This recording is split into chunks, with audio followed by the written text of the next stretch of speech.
Ya, selamat pagi sahabat kreatif. Senang sekali pagi hari ini program belajar di RRI ya, hari Jumat, tepatnya tanggal 15 Januari 2021. Kami bisa kembali hadir untuk menyampaikan program belajar pagi hari ini karena spesial di hari Jumat kali ini kita akan bersama-sama belajar Mapel Pendidikan Agama Islam dan Budi Pekerti bersama dengan narasumber kita Bapak Ahmad Fuad Aufas, SPD MPD, yang pada pagi hari ini telah bergabung bersama dengan kita melalui by phone. Ya, bersama dengan kita. Selamat pagi, assalamualaikum Pak Ahmad. Waalaikumsalam warahmatullahi wabarakatuh. Ya, bagaimana kabarnya pagi hari ini? Semoga sehat ya Pak Ahmad ya. Alhamdulillah sehat. Mbak gimana? Alhamdulillah sehat juga Pak Ahmad pagi hari ini. Baik Pak Ahmad, kita langsung saja dengan mata pelajaran kita pada pagi hari ini, Pendidikan Agama Islam dan Budi Pekerti, dengan topik Iman kepada Malaikat dan Nabi dari SMA Negeri 4 Malang. Kami persilahkan Pak Ahmad. Baik, terima kasih waktunya. Bismillahirrahmanirrahim. Assalamualaikum warahmatullahi wabarakatuh. Warahmatullahi wabarakatuh.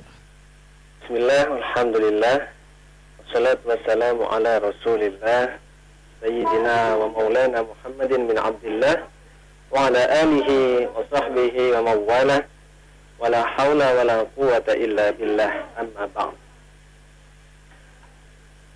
Hadirin pendengar setia RRI yang dirahmati Allah dan dibanggakan Rasulullah SAW, sesuai tema kita pada pagi hari ini, yaitu saya akan sedikit mengulas tentang iman kepada malaikat dan nabi. Seperti yang kita ketahui bersama bahwa ada 10 malaikat yang wajib dihafal oleh kita kaum muslimin, yaitu diantaranya adalah malaikat Jibril, malaikat Mikail, ada Israfil, Israel, Munkar, Nakir, Ridwan, Malik, dan Raqib Atid. Untuk yang pertama adalah malaikat Jibril, yang mana tugasnya beliau adalah menyampaikan wahyu, dan tidak pernah beliau mengurangi, menambahkan, atau mengedit apa yang dari Allah. Jadi apa yang dari Allah diberikan kepada Nabi Muhammad SAW. Beliau datang ke Nabi Adam 10 kali. Jadi turun ke Nabi Adam 10 kali, turun ke Nabi Idris 4 kali, turun ke Nabi Nuh 50 kali, turun ke Nabi Ibrahim 42 kali, turun ke Nabi Musa 400 kali, turun ke Nabi Isa 10 kali, dan turun ke Nabi Muhammad Sallallahu Alaihi Wasallam 24.000 kali. Jadi yang paling sering ke Nabi Muhammad Sallallahu Alaihi Wasallam. Dan Waraqah bin Nawfal sudah pernah tahu ciri-ciri beliau. Bagaimana ketika Rasul bertemu dengan Waraqah bin Nawfal dan menceritakan apa yang dilihat di Gua Hira, bertemu dengan makhluk yang sangat indah dan sangat besar. Maka Waraqah bin Nawfal langsung mengatakan, oh itu yang dulu turunkan Nabi Ibrahim. Jadi maksudnya malaikat Jibril. Maka Waraqah bin Nawfal mengatakan, kamu mau jadi nabi, seandainya kamu ketika jadi nabi nanti saya masih hidup, saya ikut dengan kamu.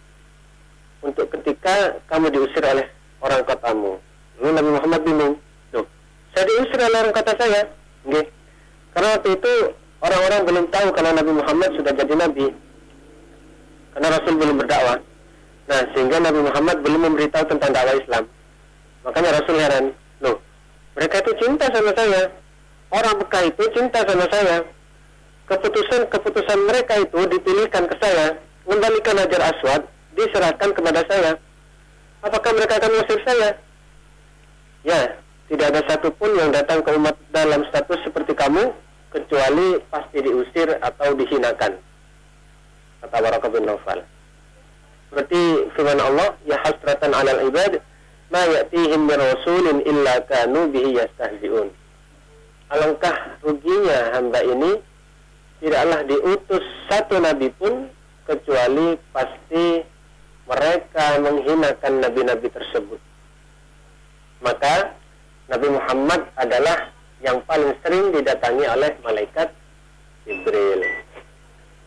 Kemudian ada malaikat Mikail, yang mana beliau adalah sebagai pengarah awan mendung, penurun hujan, maksudnya tugasnya ya, atas perintah Allah, dan yang bagian ngatur rezeki. Kemudian juga beliau katakanlah membentuk janin di dalam rahim. Itu malaikat Mikail. Kemudian yang berikutnya ada malaikat Israfil. Malaikat Israfil adalah yang punya tugas untuk bagian mencatat di Lauhul Mahfuz. Beliau juga yang bertanggung jawab di situ. Dan juga beliau punya tanggung jawab untuk meniup sangkakala. Jadi beliau tiup sangkakala, mati semua. Ditiup lagi sangkakala, bangkit semua.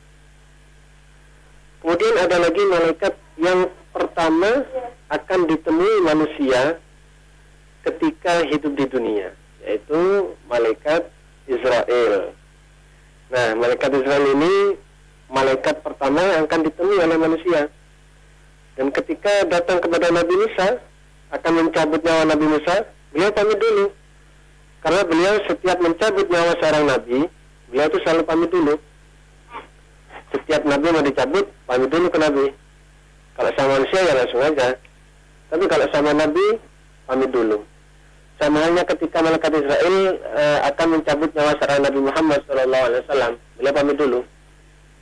Kata malaikat Israel, ya Rasul, Allah kirim salam.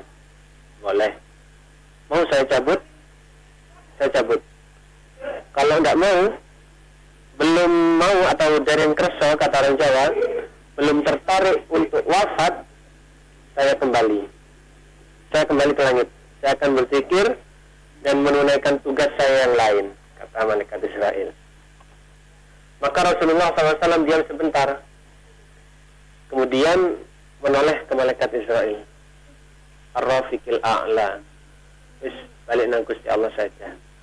Di usia 63 tahun, di hari Senin 12 Rabiul Awal, kata malaikat Israel, amit nggih Kanjeng Nabi, saya cabut yang terbaik. Lalu dicabut sedikit, tuh kata Rasulullah, kata Rasulullah, kok begini dicabutnya itu rasanya? Ini yang terbaik ya Rasul, kata malaikat Israel. Maka Rasulullah mengatakan, kalau gitu ya Allah, Allahumma sakkil alayya wa khafif ala ummati. Ya Allah, berikan kepada saya sakitnya sakaratul maut umat saya, berikan kepada saya supaya mereka tidak sakit. Itu Rasulullah sampai seperti itu. Waktu mau wafat masih ingat kepada kita. Jadi mau wafat itu sakit, beliau itu masih ingat kepada umatnya. Umatnya, jangankan lagi sakit, lagi senyum saja sudah lupa. Ya, makan sering lupa sunnah Rasul, minum sering lupa sunnah Rasul, mau tidur sering lupa sunnah Rasul. Padahal Rasul mau wafat masih ingat kita. Padahal nanti waktu dibangkitkan pertama itu yang dicari umatnya oleh Rasulullah. Mana umat saya? Makanya kita nggak bisa balas ke Rasul. Kita bisanya cuma ya sebisanya ngelakuin sunnahnya. Tidak akan pernah ada orang yang bisa balas Nabi itu. Sampai kapanpun tidak akan pernah ada. Itu malaikat Israel. Semoga kita dicabut ala husnil khatimah. Makanya siwak itu adalah salah satu yang dipakai Rasul ketika akan wafat. Jadi Rasul silakan. Kemudian baca surat Tabarak, ya, surat Al-Mulk. Baca surat Tabarak. Karena surat Tabarak itu yang di dalam hadis sahih Rasulullah mengatakan, Suratul Mulk hiyal munjiya min azabil qabr. Dia yang akan menyelamatkan seseorang dari azab kubur. Di mana azab kubur kita ketemu malaikat berikutnya, yaitu malaikat Munkar dan Nakir. Jadi yang biasa siwakan, biasa sholat, istiqomah supaya meninggal husnul khotimah. Dan jangan lupa kalau minta meninggal itu, ya Allah biha, ya Allah biha. ya Allah bihusnil khotimah ala ahsanil hal, dalam keadaan yang terbaik. Jadi jangan cuma husnul khotimah saja, tapi dalam keadaan yang terbaik.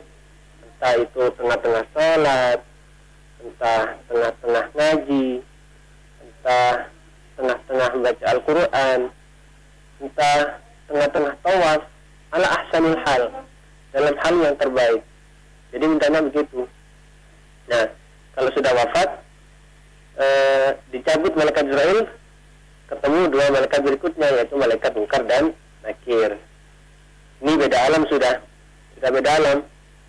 Alamnya sudah alam barzah, bukan alam dunia lagi. Jasad sudah tidak bisa gerak, ruh masih bisa, makanya pindah alam.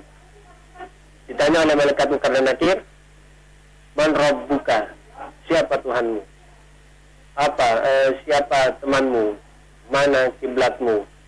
Lalu ditunjukkan sosok Nabi Muhammad SAW. Siapa itu?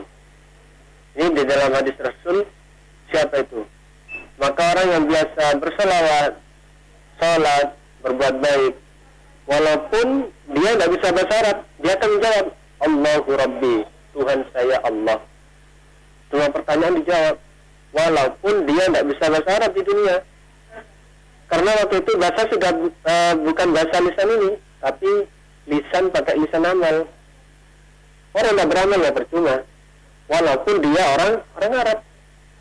Kalau misalnya ada orang Mesir, non-Muslim, katakanlah, bahasanya kan Arab, tapi dia non-Muslim, dia tidak bisa jawab, tidak akan bisa jawab, karena waktu itu bukan pakai lisan ini, tapi pakai lisan amal. Seperti orang yang akan nyebrang sirat. Orang yang akan nyebrang sirat itu, kalau misalnya dia di dunia ini, kondisi kakinya sakit, katakanlah contoh. Gimana kalau mau nyebrang? Apa nanti dia nyebrangnya tidak bisa cepat? Tidak mesti. Mohon maaf, ada orang dilahirkan tanpa kaki, gimana dia nanti nyebrang siratnya? Ya kalau dia ibadahnya baik, nanti akan punya kaki untuk nyebrang secepat kilat. Bisa? Bisa. Itu sudah bukan kaki ini lagi, tidak manfaat ini sudah. Kaki yang dibuat fitness pun tidak manfaat kalau tidak dibuat sholat. Tidak akan bisa nyebrang, walau kuatnya seperti apapun. Ini alamnya sudah beda, alam amal. Jadi, amal baik, tubuh semakin sehat, tubuh semakin ganteng, wangi, bercahaya, seperti itu. Jadi kalau kepingin ganteng di akhirat, atau kepingin cantik di akhirat, ya harus baik di sini. Walaupun ganteng di sini tapi tidak ibadah, nanti di sana celeng, ya, ireng, baunya luar biasa dan jelek sekali. Orang tidak beramal, walaupun di dunia ini ganteng, walaupun di dunia ini cantik. Karena di dunia dengan akhirat itu bedanya. Kalau di dunia ini zahir seseorang nutupi batinnya. Contoh, katakanlah seseorang pakai baju yang baik, sarungan, kopiahan, pakai baju koko, ya. Orang tidak tahu kalau itu mungkin akan nolong ke masjid, ya kan? Tidak tahu. Mau nyuri kotak amal tidak tahu. Tapi misalnya ada seorang hafal Quran, tapi dia pakai celana, jaketnya tempel-tempelan tidak karu-karuan, ya, misalnya. Kemudian pakai topi dimiringkan. Orang tidak tahu kalau ini hafal Quran. Kenapa? Karena fisik itu nutupi batin kalau di dunia ini. Orang tidak tahu aslinya orang, ditutup. Tapi kalau di akhirat, batin itu keluar, fisik di dalam. Maksudnya itu, apa yang menjadi fisik kita, bentuknya itu di yaumul qiyamah seperti amal kita ketika di sini. Jadi kalau kepingin ganteng di sana, di mahsyar, kalau masuk surga pasti ganteng. Sebelum masuk surga di mahsyar itu, kalau kepingin ganteng, tidak terlalu malu dengan yang lain, ya harus yang baik di sini. Nanti ganteng di sana. Wajahnya bersih-bersinar, luar biasa, ya. Tapi bagi yang bermasalah atau bermaksiat terus di dunia, ya tidak begitu. Makanya membaca surat Tabarok, manfaatnya orang yang bisa mendapatkan keselamatan di alam barzah. Ya. Jadi terus yang ketujuh ada malaikat Ridwan, penjaga surga.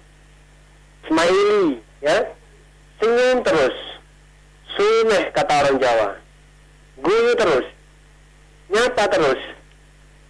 Nah, orang kalau mau masuk itu dibangkitkan, ketika bangkit setelah bertahun-tahun di alam barzakh, kaget lihat masyar, kaget lagi, dipanggil oleh Allah, kaget lagi, dipertanggungjawabkan amalnya, kaget lagi, ketemu sirat, kaget lagi, ya terus begitu. Dan Rasulullah nunggu di pinggir sirat. Jadi Rasulullah itu minggir di pinggir sirat dan mendoakan umatnya, ya Rabbi salim, salim ya Allah, ya Allah selamatkan, ya Allah selamatkan umat saya, ya Allah, kata Nabi Muhammad kepada umatnya. Jadi dapatnya seperti itu, bahwa itu neraka, bukan sungai, ya. Jadi bawah jembatan sirat itu bukan sungai, neraka. Bukan seperti lomba 17-an, bukan. Bawah itu api. Maka kalau sudah nyebrang, kalau sudah sampai, senangnya itu luar biasa. Karena melewati tahapan yang begitu rumit.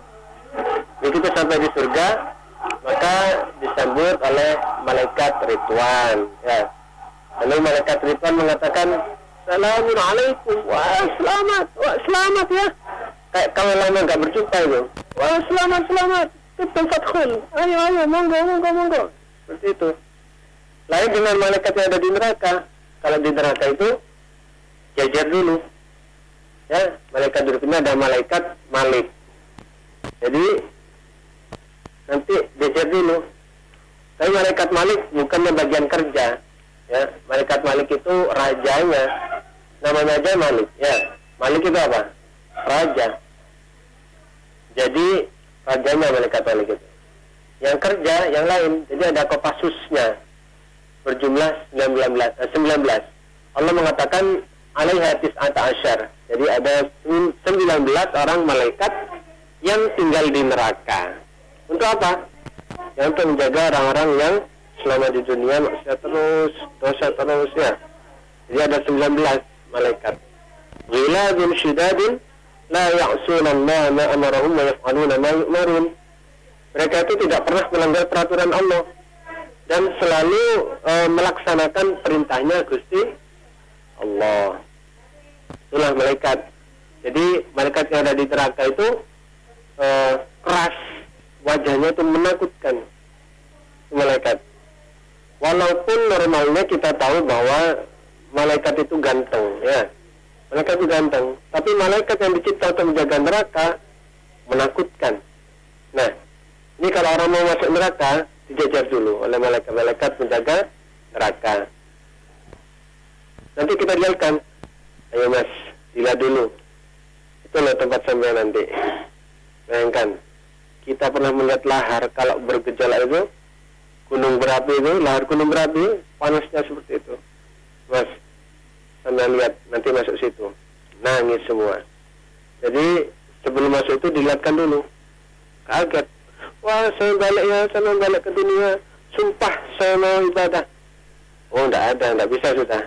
Jadi, nangis semua, sampai nangis keluar darah, enggak terasa keluar darah, air matanya. Lalu kata malaikat, nangisnya bukan di sini, nangisnya itu di dunia mestinya. Takutnya bukan di sini, takutnya itu di dunia. Lalu di sana ada orang-orang lewat masuk surga, ya. Nah itu orang-orang yang dulu takut di dunia tuh, uang riba tidak diambil, ya, bunga tidak diambil, zina dijauhi, takut semua mereka. Itu semua kan bukan menyakitkan, sesuatu yang bukan menyakitkan. Zina itu kan tidak menyakitkan, menyakitkan, enggak. Tapi mereka takut. Itu dulu takut di dunia, sekarang mereka tidak takut. Kamu dulu ngelos di dunia, ya.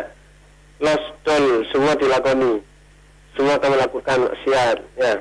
Dulu kamu merasa aman, sekarang ini waktunya kamu masuk neraka. Ya ini tempatmu. Kamu dulu nyantai di dunia, sekarang kamu sakit di sini. Mereka itu takut dulu di dunia. Mereka dulu bersusah payah di dunia, wudu, sholat, ya, haji, zakat, puasa, presiden, menjauhi zina, menjauhi riba, bertahan mereka itu. Sekarang mereka selamat. Kamu dulu di dunia ngelos, nah sekarang sakitnya di sini. Mereka sekarang waktunya panen, nangis semua ya. Itu malaikat-malaikat yang ada di neraka. Dan yang ke-9 dan ke-10 ada malaikat raqib dan atid. Malaikat raqib dan atid adalah malaikat yang tugasnya mencatat kebaikan dan keburukan. Kenapa kok dikatakan bahwa umat Nabi Muhammad ini adalah umat almarhumah, umat yang mendapatkan kasih sayang dari Allah? Karena diantaranya umat Rasul ini adalah umat diberikan keistimewaan oleh Allah. Diantaranya malaikat raqib ini, beliau adalah katakanlah seniornya malaikat atid, sehingga malaikat atid itu tidak akan mencatat dosa seorang hamba sebelum 1/4 hari. Ya katakanlah kalau sekarang itu 6 jam ya. Jadi sebelum 1/4 hari atau 6 jam dosa kita itu belum ditulis oleh malaikat atid. Beliau nunggu dari perintahnya malaikat raqib. Kata malaikat raqib, jangan ditulis dulu, siapa tahu nanti dia ini taubat. Itu kalau muslim seperti itu. Tapi kalau nggak muslim ya langsung aja, otomatis sudah. Muslim, umatnya Nabi, saking sayangnya Allah kepada Rasul, kepingin umatnya itu selamat, maka malaikat raqib mengatakan kepada malaikat atid, jangan ditulis dulu, siapa tahu dia taubat. 1/4 hari atau 6 jam ya. Tapi kalau sudah 1/4 hari tidak taubat dari maksiatnya, ya wis tulis saja. Itu pun masih satu dosa ditulis 1. Nah manusia kalau berbuat baik 1 pahala diganjar 10. Makanya Nabi Muhammad mengatakan, ittaqillaha haitsuma kunta wa atbi sayyi'atal hasanata tamhuha wa khaliqin nas bi khuluqin hasan. Beribadalah dimanapun kamu berada. Dan kalau sudah maksiat, kata Rasul, segeralah kamu barengi dengan amal baik supaya dihapus ya. Segeralah beramal amal baik. Jadi jangan nunggu besok. Oh, habis ngerasani orang, taubat minta maaf ya. Oh, baru saja melakukan maksiat, sedekah. Oh, baru melihat misalnya sesuatu yang tidak diridhoi oleh Allah, segera baca Quran. Tapi jangan dijadikan alasan ini. Lihat sebentar, terus ngaji, lihat lagi. Jangan ya, yang seperti itu. Tapi kalau sudah terpeleset melakukan maksiat, segera diikuti dengan perbuatan yang baik. Itu adalah pembahasan singkat tentang malaikatnya Allah. Dan sekarang kita sambung di nabi-nabinya Allah Subhanahu wa Ta'ala. Yang kita ketahui bersama bahwa yang pertama adalah ayah kita, yaitu Nabi Adam alaihi salam. Nabi Adam yang pertama dicipta oleh Allah ya. Nabi Adam, karena sudah dikatakan oleh Allah, inni ja'ilun fil ardi khalifah ya. Saya akan meletakkan seorang khalifah, kata Allah, pengganti ya, penyampai tentang agamanya Allah ke manusia. Bukan Allah sendiri yang turun, tapi lewat nabi-nabinya. Maka diturunkan Nabi Adam alaihi salam lewat proses makan buah terlarang ya. Bukan buah khuldi itu, tidak ada yang namanya buah khuldi, tidak ada. Buah terlarang ya, cuman janjinya bahwa kalau kamu makan itu, kata iblis, ini syajaratul khuld, ini buah yang akan membuat kamu kekal. Syajaratul khuldi, buah yang membuat kamu kekal di sini. Allah itu melarang kamu supaya kamu tidak kekal. Nabi Adam awalnya tidak percaya. Iblis mengatakan, demi Allah, saya tidak bohong. Saya ini nasihati kamu. Nabi Adam itu manusia pertama, jadi tidak tahu kalau di dunia ini ada bohong. Oh nggih. Gimana Nabi Adam? Langsung dihukum oleh Allah, turun ke atas dunia. Walaupun Nabi Adam tidak makan buah itu, tetap akan diturunkan. Karena Allah seketika akan menciptakan Nabi Adam, sudah bilang ke malaikat, inni ja'ilun fil ardi khalifah. Saya akan naruh khalifah di atas bumi. Jadi Nabi Adam makan tak makan ya tetap turun ya, cuman prosesnya saja. Sehingga Nabi Adam memiliki anak-anak yang kembar semua, kecuali satu, yaitu Nabi Syed yang menurunkan Nabi Muhammad Sallallahu Alaihi Wasallam. Hanya Nabi Syed yang tidak kembar karena mau turun Kanjeng Nabi. Kalau anaknya Nabi Adam yang lainnya semuanya kembar, ya. Katakanlah Qabil dengan Iklimah, dan lagi siapa? Habil dengan Labuda, dan begitu kembar, dua kembar terus gitu. Kecuali Nabi Syed lahir sendiri, karena dari dia nanti turun Nabi Muhammad Sallallahu Alaihi Wasallam, dan tidak akan terpecah. Calonnya Nabi Muhammad Sallallahu Alaihi Wasallam tidak terpecah, kalau yang lainnya terpecah. Tapi untuk Nabi Syed turun sendiri, tidak punya kembaran. Karena Rasulullah itu nggak boleh ada kembarannya, hanya one and only ya, Nabi Muhammad Sallallahu Alaihi Wasallam. Kemudian yang berikutnya adalah Nabi Idris alaihissalam. Lalu ada Nabi Nuh yang berdakwah selama 950 tahun ya. 950 tahun berdakwah, tapi yang ikut nggak terlalu banyak. Cuman yang ada di dalam bahtera atau kapal besarnya Nabi Nuh ya. 950 tahun dibilang gila ya, dibilang gila, dibilang nggak waras, dibilang tukang sihir ya. Pokoknya dibilang macam-macam, sampai dapat perintah dari Allah, buatlah perahu besar di atas gunung ya, kata Allah. Dengan begini, caranya begini, beliau mendapatkan ilham. Nah, buat kapal besar di tengah daratan itu gimana? Sehingga orang-orang bilang, loh, sudah tidak waras benar ini sudah. Masa buat kapal di atas gunung? Coba bayangkan ya, kalau di Malang sini buat perahu di atas Gunung Semeru. Nah, di atas Gunung Semeru mana yang masih? Tidak ada ya. Tapi perintahnya dari Allah, dibuat di atas gunung. Dan ketika sudah mendapatkan perintah, semua makhluk hidup yang nurut ke beliau, binatang berpasang-pasangan dimasukkan ke dalam kapal, lalu ditutup. Kemudian air dari bawah keluar, tidak pakai dibor ya. Jadi tidak pakai dibor, air itu keluar dari bawah.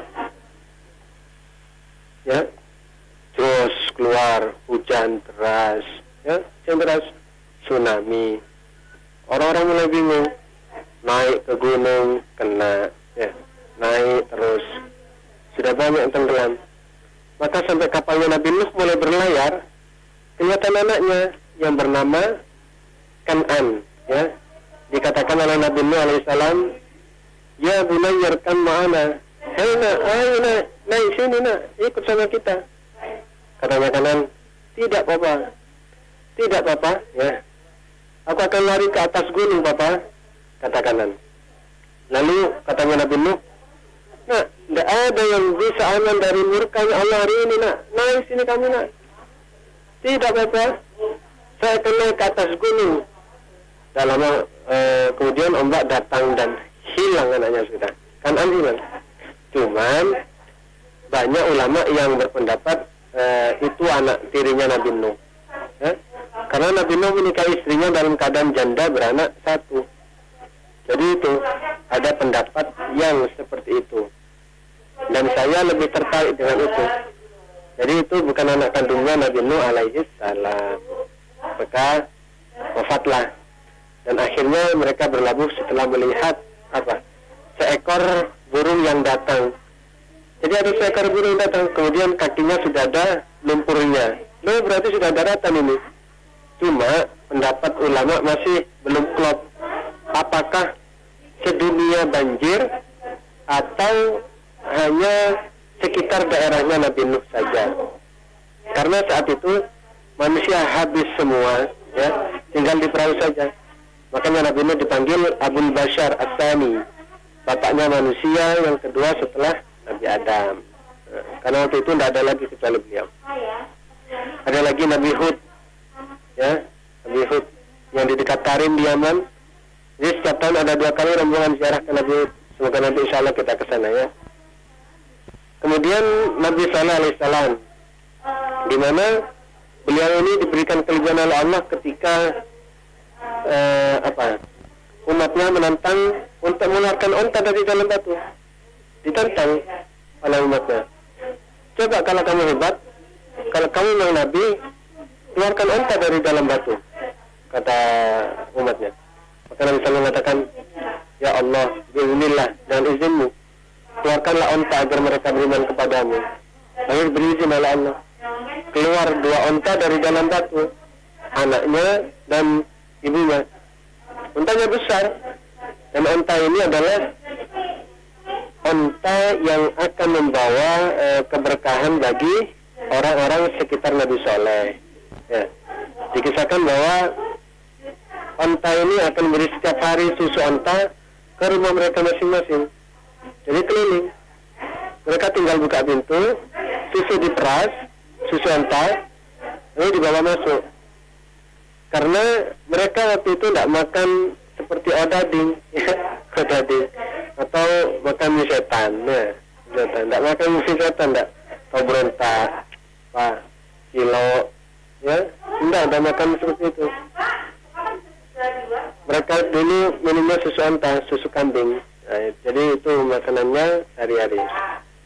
Tapi kadang-kadang mereka makan seperti gandum, ya, tapi bukan makanan seperti orang Indonesia. Sehingga mereka cukup dengan minum susu onta atau susu kambing. Tapi ada syaratnya. Syaratnya adalah 1 hari minum air dari sumur. Ya. Jadi onta itu kalau sudah minum, tidak boleh ada orang lain yang menimba air di sumur tersebut. 1 hari untuk onta, 1 hari untuk manusia. Gantian terus seperti itu. Baik.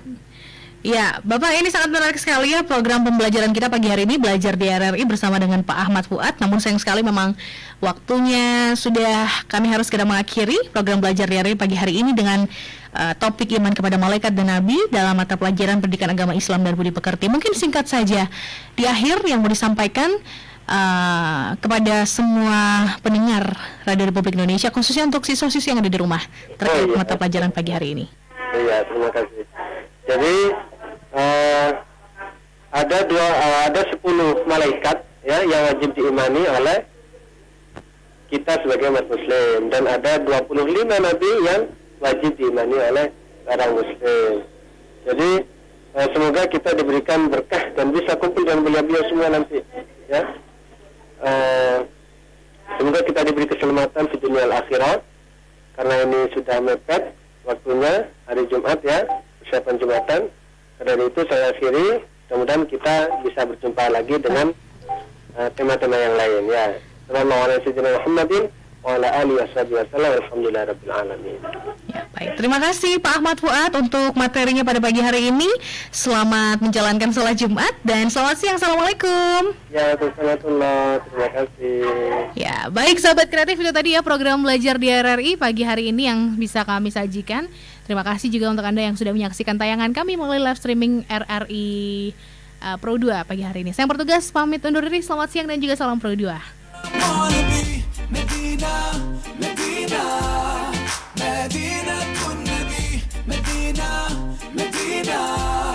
That's where I wanna be. Oh, oh, Medina, Medina. Oh, oh, Medina, Medina.